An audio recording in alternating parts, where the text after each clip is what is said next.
Cooch Behar district police প্রশাসন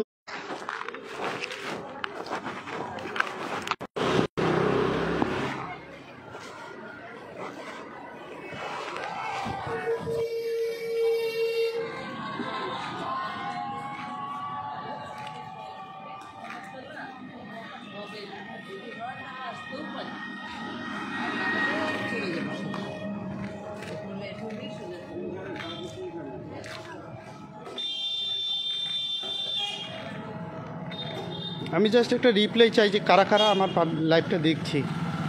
যখনই আমি রিপ্লাই দেবো আমি এদিকে দেখানো শুরু করব। আমি ঘটনাস্থলের পাশাপাশি চলে আসছি।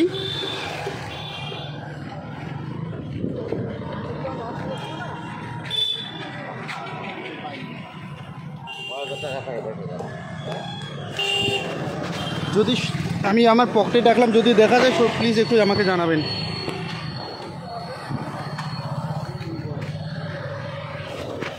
দেখা যাচ্ছে কি, যদি দেখা যায় আমাকে একটু জানাবেন প্লিজ। কুচবিহার মরাপাড়ায় আছি আমি এই মুহূর্তে। আপনারা দেখছেন যে মরাপাড়ায় যে মেন ট্রাফিকটা আছে সেই ট্রাফিকের দিকে আমি এগিয়ে যাচ্ছি। আমার বন্ধু বান্ধব যা আছে, আত্মীয় স্বজন, সবাইকে আমি অনুরোধ করবো এই ফেসবুক লাইভটা একটু শেয়ার করার জন্য। দাদা ভালো আছেন?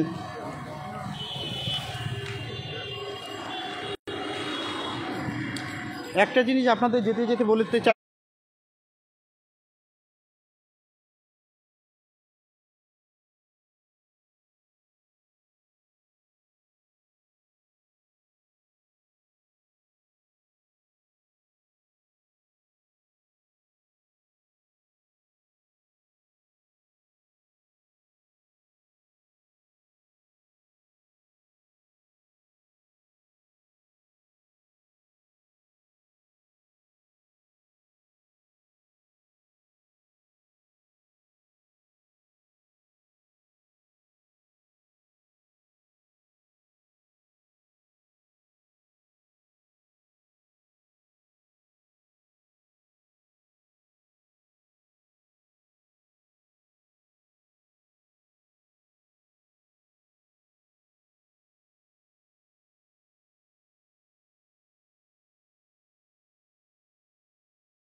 ফিরে এলাম আবার লাইভে। একটু সংযোগ বিচ্ছিন্ন হয়ে গেছিলো। যাই হোক, আমি বিষয়টা আমি মরাপড়া মোড়ে একদম সেই মেইন মোড়ে আমি দাঁড়িয়ে আছি। বিষয়টা আমি একটা জায়গাটা আগে একটু দেখানোর চেষ্টা করছি।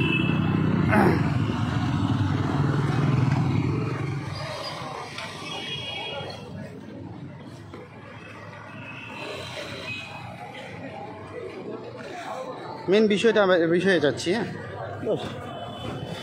নেটের যে সমস্যা কি বলবো। হরে কৃষ্ণ হরে কৃষ্ণ।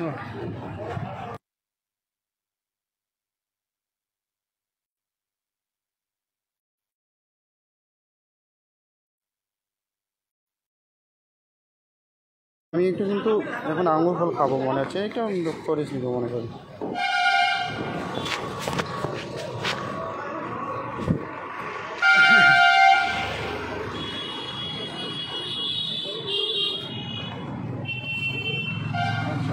ভাই বেদানা দুটো দাও, আর হচ্ছে মুসম্বি চারটা দাও। ও দাদা, এই খোলা ফুল একটা হবে খাইতাম, তাহলে একটু আঙুর দাও তো, দুই একটা আমার মুখটা এমন ইয়ে করতেছি তো। আচ্ছা ঠিক আছে, ধন্যবাদ দাদা। আমি এখন আঙুর নিলাম দোকান থেকে, এমনি এই যে খাইতে খাইতে যাচ্ছি দোকানের দিকে।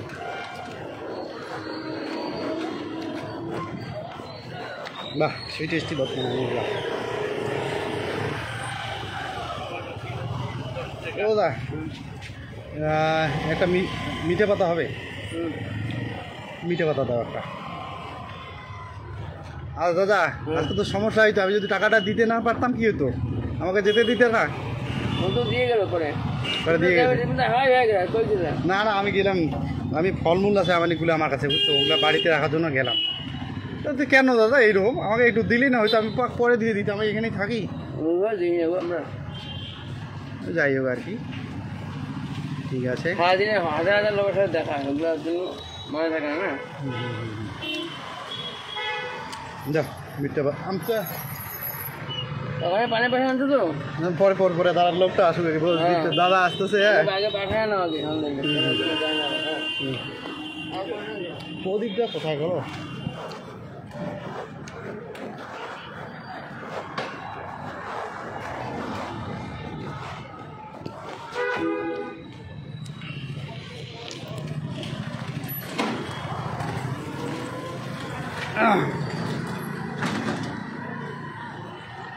নমস্কার সবাইকে। এবার এখানে মূলত আমি দুটো দৃশ্য দেখালাম। একটা, আমার কাছে এই মুহূর্তে কোনো পকেটে টাকা নেই। এই অবস্থায় আমি গত পরশুদিন এখানে মাছের দোকান থেকে মাছ নিয়ে গেছি, তারা দিয়েছে। এখানে আমি বাকিতে আঙ্গুর ফল খেলাম। উনি অত্যন্ত সহযোগিতার সঙ্গে আমাকে আঙুর ফল খাওয়ালো।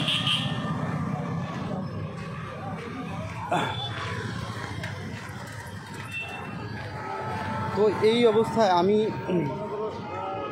এখন আমি প্রশ্নগুলো করব এই মুহূর্তে প্রশাসনিক লেভেলে।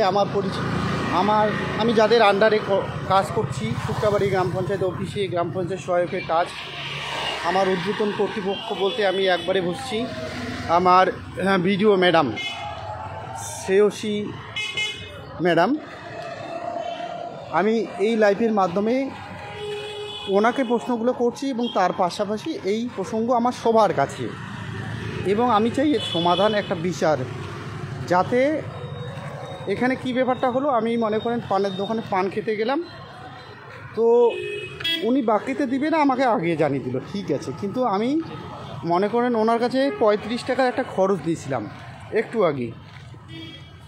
এবার নেওয়ার পর আমি বুঝলাম আমার অ্যাকাউন্ট থেকে টাকা পেমেন্ট হচ্ছে না, কোনো কারণে। আজকে পেমেন্ট লিমিট বেশি হওয়ার জন্য কোনো টাকা পেমেন্ট হচ্ছে না। আমি তো জন্য এখন মোবাইল দিয়ে দিতে পারছি না, এখন পকেটে দেখি টাকা নেই, ভাইস্তার কাছেও টাকা নেই। এই অবস্থায় আমার প্রশ্ন, যদি এখানে আমার যেহেতু ভাড়া বাড়ি পাশে, আমি যে কোনোভাবে যাই হোক ম্যানেজ করে ফোন করে সেটাকে টাকাটা দেওয়ার ব্যবস্থা করলাম, ঠিক আছে, আমি মানলাম। এবং উনি বাকিতে দেবে না সেটাও মানলাম। কিন্তু আমি যেটা তুলে ধরতে যাচ্ছি, যে আমি 35 টাকার খরচ নিয়ে 20 টাকার সঙ্গে সঙ্গে আমি খরচ করে ফেলছিলাম। আমি জানি মোবাইল দিয়ে পেমেন্টটা হবে, কিন্তু পরে দেখি যে আমার বুঝতে পারলাম যে আমার মোবাইল দিয়ে কোনো মতে পেমেন্ট করা সম্ভব না, আমার পকেটে টাকা নেই, আমার সঙ্গে ভাসতে আছে, ভাসতের কাছে টাকা নেই।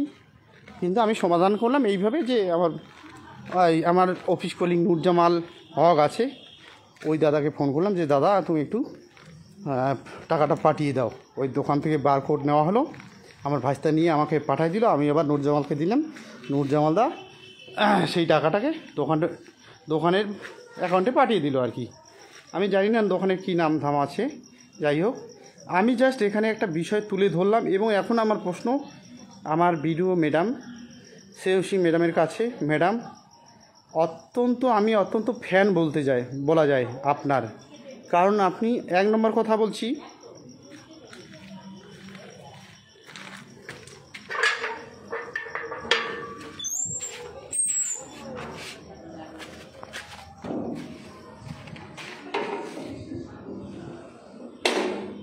ক্ষমা করবেন আমি একটু বাড়ি এক জায়গায় ঢুকতেছি, নাহলে অন্য জায়গায় নেটের সমস্যা হচ্ছিল, আমি লাইভ সম্প্রচারণ সঠিকভাবে করতে পারছি না।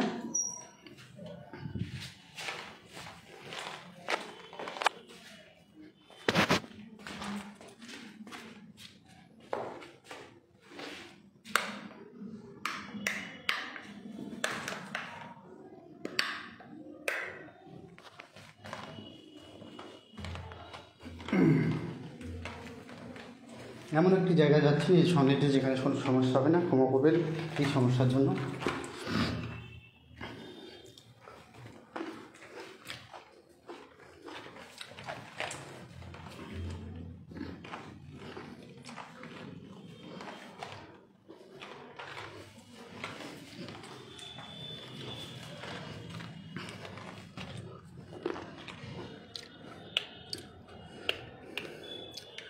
হরে কৃষ্ণ কৃষ্ণ কৃষ্ণ হরে হরে, হরে রাম রাম রাম হরে।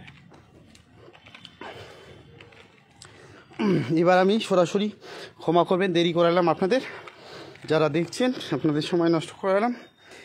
কিন্তু আমার প্রথম প্রশ্ন আমাদের কুচবিহার 1 নম্বর ভিডিও ম্যাডাম শ্রেয়সী ম্যাডামের কাছে। জি ম্যাডাম, আমি শৈবাল বর্মন, শুক্তাবাড়ি গ্রাম পঞ্চায়েত সহায়ক হিসেবে আছি। আপনার সঙ্গে আমার কথা হয়েছে ম্যাডাম অফিসের কাজের সূত্রে। আপনি আশা করি আমাকে একটু হলেও চেনেন মুখটা। আপনার কাছে আমার প্রশ্ন ম্যাডাম, এবং আমার উত্তর আপনার কাছে আমি চাইব, আপনার বিচার আমি আপনার কাছে চাইব। সমাজের কথা ভেবে যদি আজকে ওখানে না থেকে আমি অন্য আর একটা লোক আমার মতো করে 35 টাকার খরচ নিয়ে টাকাটা দিতে পারতো না, এবং ওই লোকের কাছে যদি কোনো কারণবশত টাকা না থাকতো, তাহলে এই লোকটার কি হতো? ওখানে যিনি আছে ওনার তো পরীক্ষার উত্তর যে না দাদা বাকিতে ওইভাবে আমরা বাকিতে দেই না। কিন্তু মানলাম ওনার ঠিক আছে, উনি বাকিতে দেবে না, কিন্তু যখন আমি পকেট থেকে টাকা দিতে পারছি না, তখন তো সেটা আমার একটা সমস্যা, আমি এই সমস্যায় পড়ছি। এই সমাধানের মধ্যে মনে করেন সেদিন আমার কোচবিহারের কাছে আমি এমন একটা ব্যক্তি, মনে করেন আমার কাছে কোনো টাকা পয়সা নেই, তাহলে এই সমস্যা থেকে আমি কি করে উদ্ধার হতাম? এটা একটু এই বিষয়টা আমার কাছে আমার কি বলবো, আমি চাই নেটওয়ার্কের সমস্যার জন্য আমি কিছু বলবো। আচ্ছা, আমি মূলত এটাই চাই যে একটা শান্তি। একটা লোক 35 টাকা দিতে পারলো না বলে তাকে এত হয়রানি, না দাদা আমি বাকি ছাড়া আপনাকে দিতে পারবো না। এটা একটা কত বড় সমস্যা। ওই আমার মতো যে অন্য কেউ যদি ওখানে দাঁড়িয়ে থাকে, তাদের পক্ষে এটা কতটা একটা সমস্যা। আমি সবাইকে একটু এটা বিষয়টা বিবেচনা করার জন্য অনুরোধ করছি। এবার আসছি, এই একই অনুরোধ আমার থাকলো আজকে মাথাভাঙা কোচবিহার 1 নম্বর ব্লকের ভিডিও ম্যাডামের কাছে বিনীত অনুরোধ এবং বিনীত নিবেদন ম্যাডাম, এবং আমি আপনার অত্যন্ত ফ্যান ম্যাডাম, এবং তার পাশাপাশি একটা মনের অন্তরের কথা বলি যে ম্যাডাম আমি কিন্তু আপনার অত্যন্ত ফ্যান, এবং আপনাকে অন্তত একজন বাঘিনী ম্যাডামের মতো মনে করি ম্যাডাম। কারণটা হলো আপনি যেভাবে আমাদের কাজ করার নির্দেশগুলো দেন। অন্যদের কারো চোখে ম্যাডাম ওদের পছন্দ হয় না যে ম্যাডাম খুব রাগী, কিন্তু আপনার ওই ব্যবহারটাই আমাকে খুব ভালো লাগে ম্যাডাম। আমি একটা জিনিস জানি যে প্রশাসনিক লেভেলে থাকলে আমাদের মনে করেন আপনার ম্যাডাম আপনার কথা হয়ে বলছি যে একজন ম্যাডামের বা একজন ভিডিও ম্যাডামের কতটা একটা চাপে থাকে উনি। সেই অবস্থায় কোনো একটা কাজ ঊর্ধ্বতন কর্তৃপক্ষ থেকে যখন ভিডিও ম্যাডামকে নির্দেশ দেওয়া হয়, সেই বার্তাটা আমাদের নিচু স্তরের কর্মস্থলী পর্যন্ত পৌঁছে দেয় ভিডিও ম্যাডাম, এবং সেই কাজটা সঠিকভাবে যাতে হয় সে বিষয়ে যে উদ্যোগ নেওয়া দরকার, যে কর্তব্যগুলি করা দরকার, তার ভূমিকা আমি মনে করি, অন্য কেউ কী বলে আমি জানি না, আমি মনে করি আমাদের কুচবিহার 1 নম্বরের ভিডিও ম্যাডাম এই বিষয়টি অত্যন্ত ভালোভাবে দেখেন। ম্যাডাম, আমি শুধু একটাই বলতে চাই যে আমি চাই না আমার মতো কেউ এইরকম অশান্তিতে ভুগুক, যে ও কাছে শুধুমাত্র 35 টাকা নেই বলে সে দোকান থেকে যেতে পারছে না। দোকানের বক্তব্য, আমি তো বাকি দেই না, আপনার পকেটে টাকা নেই, আপনি আগে দেখবেন না। আমাকে যদি ওইভাবে বলে নেই, কিন্তু ডায়লগ তো এইটাই। তো যাই হোক, আমি এই লাইভটা আর বেশিক্ষণ বিঘ্নিত করবো না। তার পাশাপাশি আমার যে বিনীত আবেদনগুলো আমি তার পাশাপাশি জানাবো আমাদের মাথাভাঙা সদর এইচডি অফিস বিডিও স্যারের কাছে, যে স্যার আমি আপনার কাছে একই রকম করে শৈবাল বর্মন, আমি শুক্তাবাড়ি গ্রাম পঞ্চায়েত সহায়ক, আপনি যে বিষয়গুলো আমি বললাম, একই প্রশ্ন আপনার কাছে, একই অনুরোধ, একই সব কিছু আমি আপনার কাছে নিবেদন করলাম। একইভাবে আমি নিবেদন করলাম আমাদের ডিএম স্যারকে, কুচবিহার জেলা পরিষদ, ওনার কাছেও আমার একই প্রশ্ন, একই বিনীত নিবেদন থাকলো ওনার কাছে। এবং ডিএম স্যারের উদ্দেশ্যে একটা কথা আমি বলবো যে স্যার, আপনি যেভাবে আমাদের মাঝে মাঝে মিটিংয়ে, ব্লক লেভেল মিটিংগুলোতে আপনাকে দেখি, আমি যত দেখি মুগ্ধ হয়ে যাই স্যার। আমি শুধু ভাবি যে একজন ডিএম স্যার একজন জেলা প্রশাসক, তার সামনে আমি দাঁড়িয়েছি, এবং অন্তপক্ষে তার সামনে একটু চেয়ারে বসার সৌভাগ্য আমার হয়েছে। এই জন্য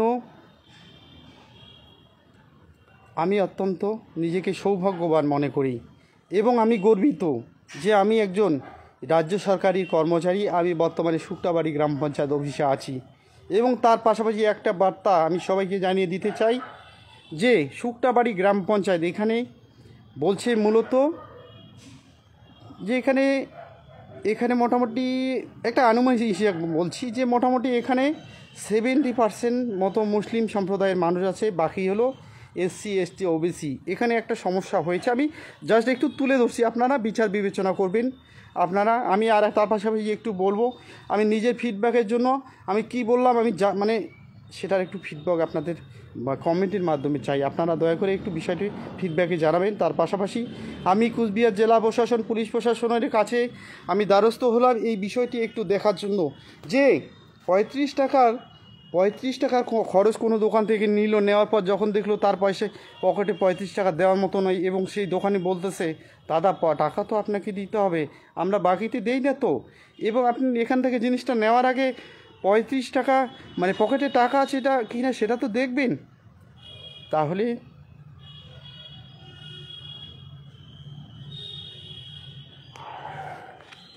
হরে কৃষ্ণ কৃষ্ণ কৃষ্ণ হরে হরে হরে রাম হরে হরে। হ্যাঁ, নেটের কানেকশন মনে হয় ঠিক হয়েছে। যাই হোক, আমি ডিএম স্যারের উদ্দেশ্যে একটি কথা, স্যার যদি হারের অনুমতি নিয়ে বলছি, এবং অনুমতি নেওয়ার অধিকার দয়া করে কিছু মনে করবেন না, আমি পেয়েছি। কারণ যেহেতু আমি ডিএম স্যারের সামনে বসে মিটিংয়ে ডিএম স্যারের কথা শোনার সৌভাগ্য হয়েছি, আমি ডিএম স্যারের উদ্দেশ্যে একটা এই লাইভের পাশাপাশি অন্য বিষয়ে আমি একটা বলবো যে স্যার, সবার প্রথমে আমার প্রণাম গ্রহণ করবেন। আপনি আমাদের কুচবিহার জেলার জেলা শাসক, একজন মহান ব্যক্তি আমার অনুভবে। এই কুচবিহার জেলার মানুষ কিভাবে তার ন্যায় বিচার পাবে, বা কুচবিহারের মানুষ ন্যায় বিচার পাবে কি পাবে না, এটা নির্ভর করে আপনার যে কর্তব্যগুলি রয়েছে একজন জেলা প্রশাসন হিসাবে, সেই কর্তব্যগুলোই পালনের মাধ্যমে সঠিকভাবে পালনের মাধ্যমে আমাদের এই মানব সমাজ, এই সমাজ কিন্তু মানে বিশেষ করে কুচবিহার জেলা, এবং আপনি বিয়ের পরে বিভিন্ন জায়গায় হয়তো ট্রান্সফার হয়ে যাবেন, তাহলে আপনি প্রশাসকের ভূমিকায় যেহেতু রয়েছেন জেলা শাসক হিসাবে, আপনার কর্তব্যগুলি সঠিকভাবে পালনের মাধ্যমেই সঠিক ন্যায় কিন্তু বর্তমানে আমি আপনার একজন সামান্য ন্যূনতম কর্মচারী হিসাবে বলছি, আজকে আমার যে সমস্যাটা হয়েছে এর বিচার যদি আমি আজকে না পাই আমার কোনো আপত্তি নেই, কারণ আমি বর্তমানে শান্তিতে আছি। আর একটা বিষয় বলছি, এটা অনেকের কাছে পাগলের মতো প্রলাপ মনে হতে পারে। আমি আমার গুরুদেবকে কথা দিয়েছি যে খুব শীঘ্রই শান্তি প্রাইভেট লিমিটেড নামে একটি কোম্পানি আমি এই কুচবিহারে স্থাপন করব, যার শুভ উদ্বোধন হয়তো 1 মাসের মধ্যে হবে। আমি শুধু এটুকু আমার গুরুদেবকে বলতে যাচ্ছি যে আজকে আমার এই সমস্যার পরিপ্রেক্ষিতে যদি সঠিক স্টেপ গ্রহণ করা হয় তাহলে বুঝবেন যে আমার শান্তি প্রাইভেট লিমিটেড কোম্পানি ব্র্যাকেটে SSAA এই প্রতিষ্ঠানটির শুভ উদ্বোধন মানে শুভ ভিত্তি স্থাপন হয়ে গেল মনে করবেন। আমার গুরুদেবকে বলছি একটা জিনিসে বলছি, আমার গুরুদেব আমাকে শিখিয়েছে গুরু কৃপাহি কেবলম, গুরু কৃপাহি কেবলম, গুরু কৃপাহি কেবলম। সেই গুরুদেবকে স্মরণ করে আরেকটি কথা আমি বলছি, এই যে শান্তি প্রাইভেট লিমিটেড কোম্পানি, এটা এমন একটা কোম্পানি যেটা শুভ উদ্বোধন হবে। আপনারা জনগণ আপনাদের এই মানে সকলেই যদি আমার এই বিষয়টি ভালো লেগে থাকে তাহলে একটি লাইক কমেন্ট শেয়ার অবশ্যই করবেন। তার পাশাপাশি এই শান্তি প্রাইভেট লিমিটেড কোম্পানিটির বিষয়ে আমি একটু বলছি যে এই কোম্পানিটা হবে, এই কোম্পানির জন্য যে ইনভেস্টমেন্ট সেটা মূলত অর্থ নয়, এখানে যে ইনভেস্টমেন্ট মূলত যেখানে যে বলটা দরকার সেটা হলো মূলত মনোবল। এই মনোবল আমাদের কিন্তু সকলের মধ্যে রয়েছে। আমরা যদি একটু মাথাটা আমাদের ঠান্ডা করি, মানে শান্তিতে রাখি যে কোনো একটা সময়, সেই সময়ে কিন্তু আমরা এই মনোবলটা পাবো। এই মনোবলটা যদি আমরা আমাদের সমাজের জন্য, সমাজের ন্যায় প্রতিষ্ঠার জন্য, শান্তি প্রতিষ্ঠার জন্য, সমাজের অন্যায় অধর্মকে দূর করার জন্য এই মনোবলটাকে যদি আমরা কাজে লাগাই তাহলে কিন্তু অটোমেটিক এই শান্তি প্রাইভেট লিমিটেড কোম্পানি আমি মনে করি ভিত্তি স্থাপন হয়ে গেছে এবং কাজ করতে থাকবে। আমার শুধু প্রশাসনের কাছে একটাই অনুরোধ, আজকে যদি আমার এই কথাগুলি একটু ভালো লেগে থাকে তাহলে আজকে এই সমস্যাটার একটু সমাধান করবেন জনগণের কথা বিচার করে, জনকল্যাণের কথা বিচার করে। এবার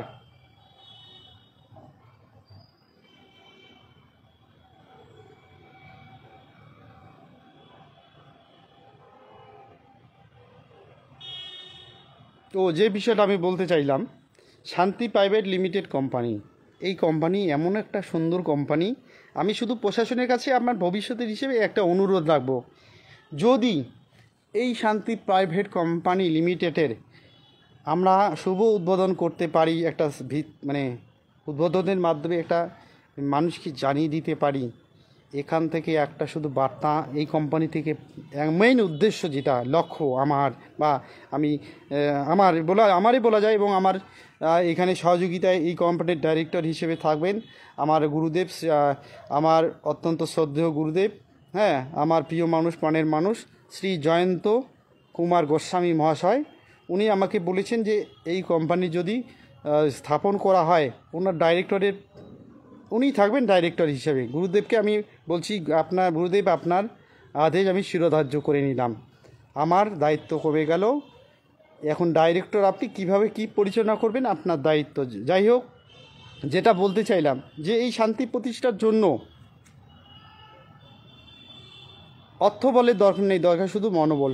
এই শান্তি কোম্পানির একটা মানে স্ট্রাকচার কী হবে, এই কোম্পানিতে মনে করেন একটা কার্ড থাকবে, মেম্বার কার্ড, যারা এই কোম্পানির মেম্বার হবে তাদের একটা কার্ড থাকবে, কার্ড কোম্পানির তরফ থেকে দেওয়া হবে, এবং কার্ডটা এইটাই যে হয়তো যে তুমি যে একজন মেম্বার তার কার্ডটা সেটা, এবং যাতে ভালোভাবে করা যায় সেই বিষয়ে আমি সকলের দৃষ্টি আকর্ষণ করে কাজটা করার চেষ্টা করব সকলের সঙ্গে আলোচনা করার মাধ্যমে।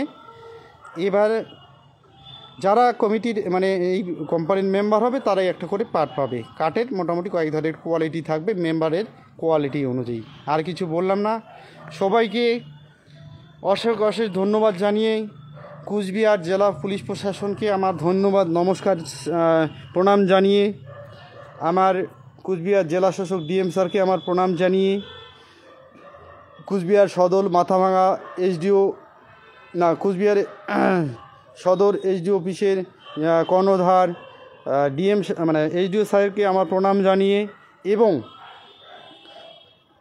আমার অত্যন্ত প্রিয় মানুষ, কাছের মানুষ, আমার ঊর্ধ্বতন কর্তৃপক্ষ সিওসি ম্যাডাম, বিডিও ম্যাডামকে আমার প্রণাম জানিয়ে আমার বিষয়টি তুলে ধরলাম। এই বিষয়ে একটু চিন্তা ভাবনা করার জন্য আমি অনুরোধ করছি। তার পাশাপাশি আমি যদি এই লাইফে এসে কোনো আইনগতভাবে কোনো রূপ অন্যায় করে থাকি, আমি সবার কাছে করজোড়ে আমি হাত ক্ষমা চেয়ে নিচ্ছি। যাই হোক, লাইভটা কেটে গিয়েছিল। আমি আবার সবাইকে প্রণাম, শ্রদ্ধা, ভালোবাসা জানিয়ে, যে বয়স অনুপাতে, সম্মান অনুপাতে, শ্রদ্ধা অনুপাতে সবাইকে আমার যেটা যার প্রাপ্য প্রণাম, শ্রদ্ধা, ভালোবাসা, সেলাম জানিয়ে আমি আজকের এই ফেসবুকটা এখানে শেষ করছি। সবাইকে ধন্যবাদ অনেক অনেক, এবং ভুল ত্রুটি অপরাধ হলে অবশ্যই ক্ষমা করবেন। ধন্যবাদ। আমি এই মুহূর্তে আমার একটা জিনিস বলতে ভুলে গেলাম, যে আমি কিন্তু ভারতবর্ষে বাস করছি এবং আমি একজন ভারতবাসী। এই ভারতবাসী হিসাবে আমার মনে একটু কেন জানি আমি মানে শুধুমাত্র নিজের কথা চিন্তা করতে পারছি না। আর নিজের বলতে কি, একটা মানুষের শান্তির জন্য যেটুকু দরকার, মনে করেন গাড়ি বাড়ি, নারী, স্ত্রী, পুত্র, কন্যা, সন্তান। আমার একটা বাইক আছে, সেটাকে গাড়ি হিসেবে ধরবো, আর আমি বিবাহিত না, তাহলে নারী, বাড়ি, গাড়ি সব কিছুই আমার আছে। তো শাস্ত্রে বলছে যে তোমার যদি না, আমি প্রশ্ন করব আপনাদের সবাইকে, একটা প্রশ্ন করব এবার। কিন্তু ফেসবুক লাইভে আমি ফিরে আসলাম। এবার আমার ফেসবুকের লাইভে এসে আমি কথাগুলো বলবো। মনে করেন আপনি একজন শিক্ষক, চাকরিজীবী, ভালো বেতন পান, আপনার বাড়ি আছে, গাড়ি আছে, আপনি বিবাহিত, নারী আছে, সবই আছে আপনার। কিন্তু তারপরেও এইরকম আমি দেখছি যে কিছু মানুষ আছে যে কোথায় কোথায় প্রকাশ করে, আর বলিস না রে শান্তিতে।